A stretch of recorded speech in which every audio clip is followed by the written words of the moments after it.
Dear student of class 6th, I am continuing my lecture on your chapter number 8 body movements. Last lecture में मैंने आपका joint start किया था, ठीक है, एंड टाइप ऑफ जॉइंट्स. अब उसी को कंटिन्यू करते हुए मैं आपको बता रही हूँ what is ball and socket joint. Ball and socket joints क्या होते हैं?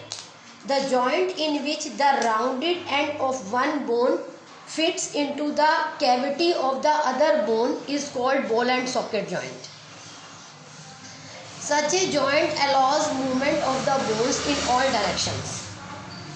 देखो इस बॉल एंड सॉकेट जॉइंट में क्या होता है, जो जॉइंट होता है उसमें एक rounded end of one bone जो होता है, एक बोन का राउंडेड पार्ट जो होता है वो दूसरे बोन की कैविटी मतलब होलो स्पेस में जाकर फिट हो जाता है, ठीक है. इसे बोलते हैं ball and socket joint.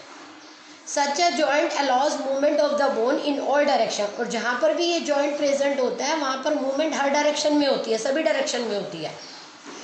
The joints between your shoulder and the upper arm, आपकी जो शोल्डर है और जो आपकी अपर आर्म है इसके बीच में आपका बॉल एंड सॉकेट जॉइंट है. उसके अलावा थाई एंड हिप, ठीक है, थाई और हिप के अंदर भी बॉल एंड सॉकेट जॉइंट है. स्लाइड की फोटो में आपको दिखाया हुआ है, ठीक है. हिप बोन दिखाई हुई है, थाई बोन दिखाई हुई है और उसके बीच में बॉल एंड सॉकेट जॉइंट दिखाया हुआ है. बॉल एंड सॉकेट जॉइंट में भी बताया क्या होता है, एक बोन जिसके अंदर एक राउंडेड पोर्शन है, ठीक है, वो दूसरे बोन के सॉकेट के अंदर, कैविटी के अंदर, ठीक है, होलो स्पेस के अंदर जाकर फिट हो जाएगा. The rounded part of the one bone gets fit into the cavity of the other bone.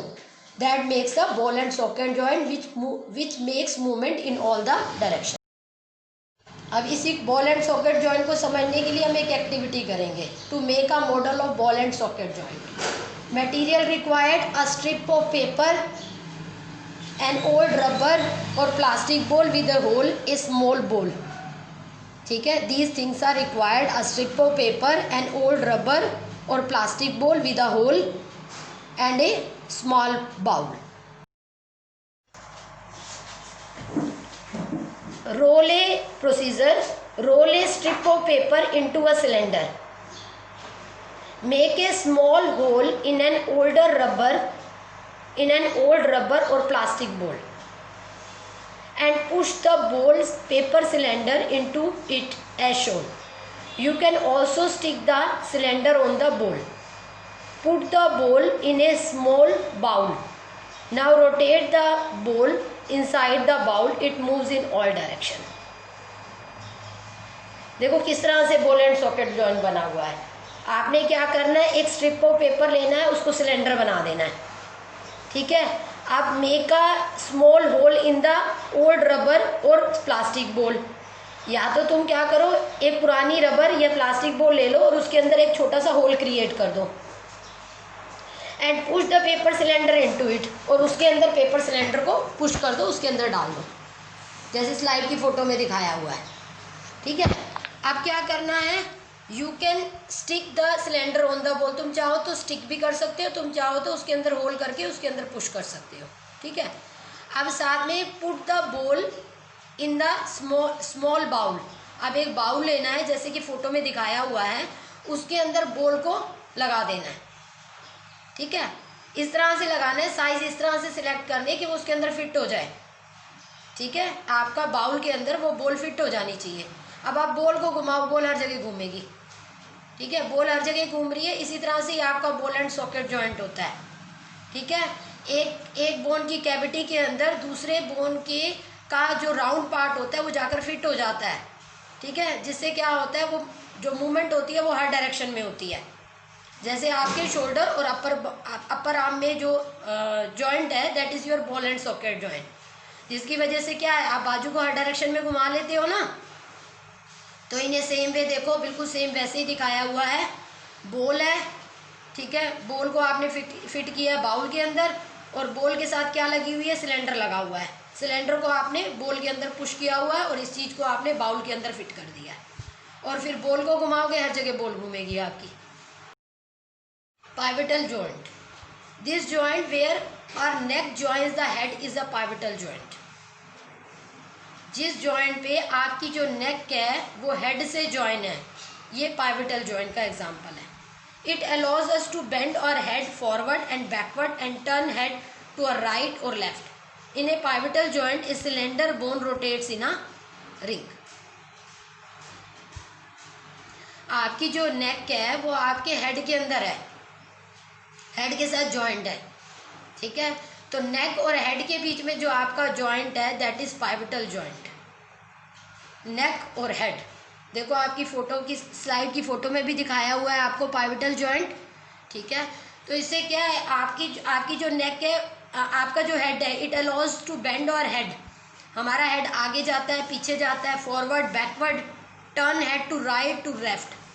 ठीक है, तो this pivotal joint a makes the movement forward backward sideways and left.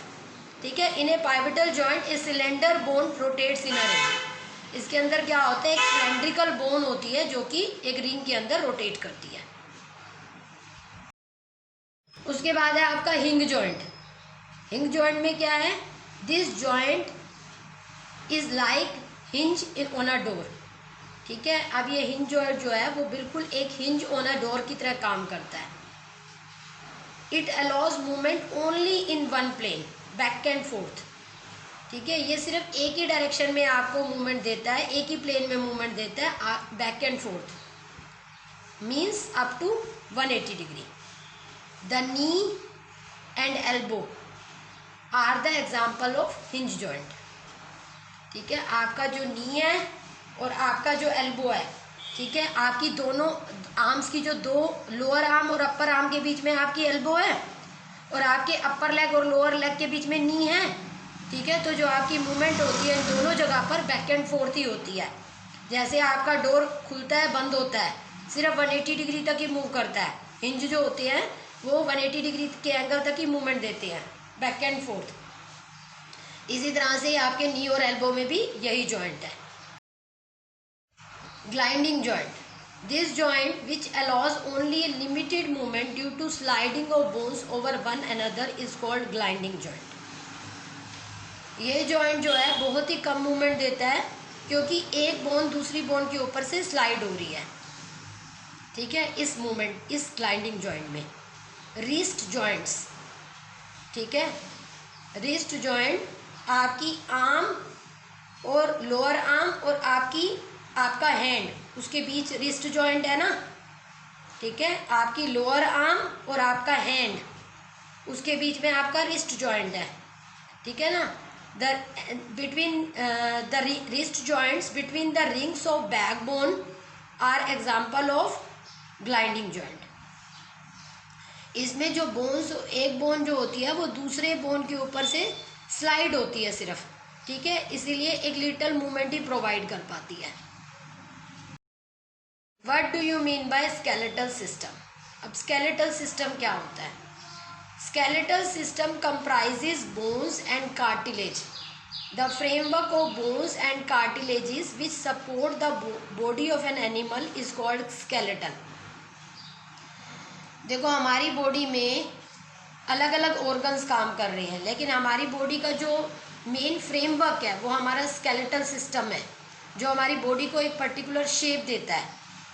ठीक है, जो बोन्स और कार्टिलेज का बना हुआ है. ठीक है, the skeletal system comprises bone and cartilage. Cartilage एक टिश्यू है. ठीक है, तो ये जो फ्रेमवर्क है of bones and cartilage which support the body of an animal, जो किसी भी एनिमल की बॉडी को सपोर्ट करता है, that is skeleton. Human body के अंदर 206 बोन्स हैं and cartilages. While bones are hard, cartilages are soft and elastic. अब बोन्स तो बहुत ज़्यादा हार्ड होती हैं, ठीक है, लेकिन कार्टिलेज जो होता है वो सॉफ्ट और इलास्टिक. इलास्टिक मतलब उसमें खिंचाव पॉसिबल होता है. जैसे आप रबर को खींचते हो वापस अपनी जगह पे आ जाता है, ऐसे ये भी इलास्टिक इन नेचर होता है. Cartilage is found between the joints and some elastic organs like earlobe and nose. It helps to reduce friction between the joints. The human skeleton comprises skull, backbone, ribs, breastbone, bones in the arms and legs, shoulder bone and hip bone. Cartilage कहाँ present है? आपके joints के बीच में, और साथ में कुछ elastic organs पे, जैसे ईयर लोब, ईयर का वो पार्ट जो मुड़ जाता है, नोज का वो पार्ट जो मुड़ जाता है, वहाँ पर कार्टिलेज प्रेजेंट है। ठीक है, तो ये जॉइंट्स के बीच में फ्रिक्शन को कम करता है। उसके अलावा ह्यूमन स्केलेटन के अंदर हमारा क्या क्या आ गया? स्कल आ गई, ठीक है, जिसके अंदर हमारा ब्रेन प्रोटेक्टेड है, बैकबोन आ गई, रिब्स आ गए, रिब्स एक बोनी स्ट्रक्चर है, ब्रेस्ट बोन आ गई, ठीक है, और bone in the arms, bones in the legs, shoulder bone, hip bones, ठीक है, ये सारा हमारा ह्यूमन स्केलेटन का पार्ट है। Now your lecture is over. You have to prepare it and have written practice. And if any problem occur, you may write on WhatsApp.